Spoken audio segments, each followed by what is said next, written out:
আমরা আরও বাড়ালাম, মানে আমরাই তো প্রথম বলেছি। আমি প্রথমে ফেসবুকে পোস্ট করেছি, আরও আমাদের লোকেরা বলেছেন।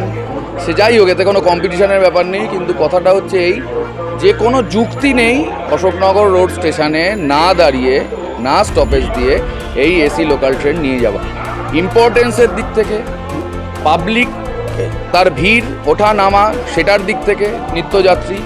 তৃতীয় হচ্ছে যেটা রেলের কাছেও আমরা বলতে আসছি, যে আমরা শুধু সাধারণ মানুষের স্বার্থে তো বটেই, আমরা রেলের স্বার্থেও রেলকে এই কথাটা বলছি যে ওনারা কেন অকারণ লোকসান করবেন।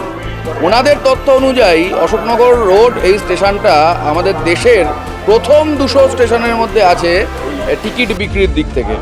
অশোকনগরে প্রায় 7 কোটির উপরে 17 লক্ষ টাকা, 7 কোটি 17 লক্ষ টাকার টিকিট বিক্রি হয়েছে 23-24 অর্থবর্ষে। তাহলে এত লোক টিকিট কাটেন, সেই টিকিটের আয় থেকে রেল নিজেদের কেন বঞ্চিত করছে?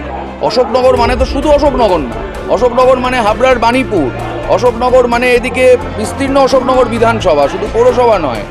এর আগেও বহু ট্রেন এরকম চালানোর পরিকল্পনা হয়েছিল গ্যালপ করে, কিন্তু কোনো ট্রেনই বারাসাত থেকে বনগাঁর মাঝে গ্যালপ করে কিন্তু চালানো যায়নি মানে কোনো প্রতিবাদের বিক্ষোভের জন্য না। রেলই বুঝেছে যে গ্যালপ করলে হবে না। বারাসাতের পর থেকে অশোকনগরের স্টপেজ নেই, মসলন্দপুরের স্টপেজ নেই। আপনি ভাবুন তো এরা কারা এসব করছে। আমি অন্য কোনো স্টেশনের সাথে তুলনায় যাচ্ছি না, বা কোনো স্টেশনের স্টপেজ বন্ধ করার দাবি আমাদের নেই, কিন্তু এটা তো ঠিক যে অশোকনগরে 3 কোটি 17 লক্ষ টাকা এরকম ইনকাম, তার থেকে ঠাকুরনগর স্টেশনে টিকিট কাটার ইনকাম কম। দত্তপুকুরের ইনকাম আর অশোকনগর রোডের ইনকাম টিকিটে প্রায় সমান। তাহলে কি ভিত্তিতে এটা বন্ধ করা হচ্ছে? যদি বলেন লোকাল চলে কিনা, লোকাল চলে সেই ভিত্তিতে। বিধাননগর স্টেশনে তো কোনো লোকাল দাঁড়ায় না, কিন্তু স্টপেজ দেওয়া হয়েছে কেন? কারণ ইম্পর্টেন্ট, ঠিক করেছে। তাহলে অশোকনগর রোডের ইম্পর্টেন্স কি তারা জানেন না? মকরন্দপুরের ইম্পর্টেন্স জানেন না? গুমামিডার মধ্যে একটাতেও দাঁড়াবে না, এটা হয় কখনো? বিরাটিতে দাঁড়াবে না, এটা হয়? আজকের দিনে নিউ টাউনে এত লোক চাকরি করতে যায়, সেখানে দুর্গানগরে দাঁড়াবে না, এটা কখনো হতে পারে?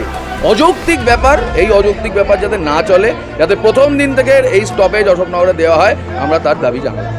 সংগ্রহ করছি, প্রচার করছি মানুষের কাছে। অসংখ্য মানুষ, আমরা সইয়ের কাগজ শেষ হয়ে যাচ্ছে, সই করছেন, আপনারাও দেখলেন। সেই সই নিয়ে আমরা এখানে গেলাম স্টেশন মাস্টারের কাছে, তার কাছে জমা দিলাম।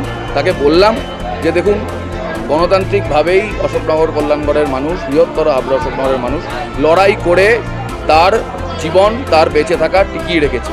এই অশোকনগর রোড স্টেশন এটাও অনেক লড়াই করে তৈরি করতে হয়েছিল আমাদের পূর্বসূরিদের, তাদের ঐতিহ্য মেনে। তাই সেই ইতিহাসকে মাথায় রেখে আজকের প্রজন্ম অশোকনগর কল্যাণগড়ে তারাও লড়াইয়ের ময়দান থেকেই জানে, এই দাবি ছিনিয়ে আনতে জানে। যদি ভালোভাবে হয়ে গেল তো ভালোভাবে হলো, নাহলে লড়াই আন্দোলন আরও বড় হবে।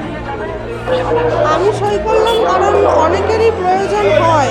বাচ্চা নিয়ে ট্রাভেল করেন, বা অসুস্থ মানুষ ট্রাভেল করেন, বা যাদের এসিতে থাকা অভ্যেস তাদের অনেক সময় সমস্যা হয়। তো যদি এটা হয় তাহলে আমার মনে হয় ভালোই হয়।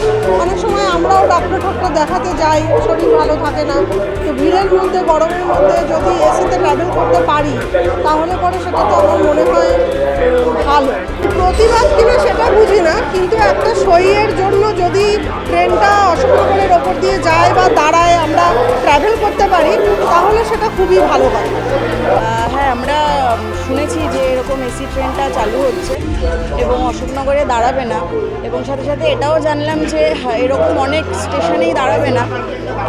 তো এই ডিসিশনটা কে নিল এবং কোন কোন স্টেশনে দাঁড়াবে সেই ডিসিশনটাও কি ভিত্তিতে নেওয়া হলো, এটাও আমাদের মানে আমরা সাধারণ জনগণ জানতে চাইছি।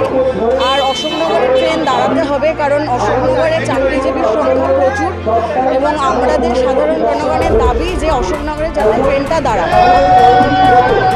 একদম একটাই দাবি, অশোকনগরে ট্রেনটা দাঁড়াতেই হবে, ঠিক আছে? নাহলে মানে আমাদের মতো যারা, মানে আমরা রোজ দিন ট্রেনে যাতায়াত করি, আমাদের এক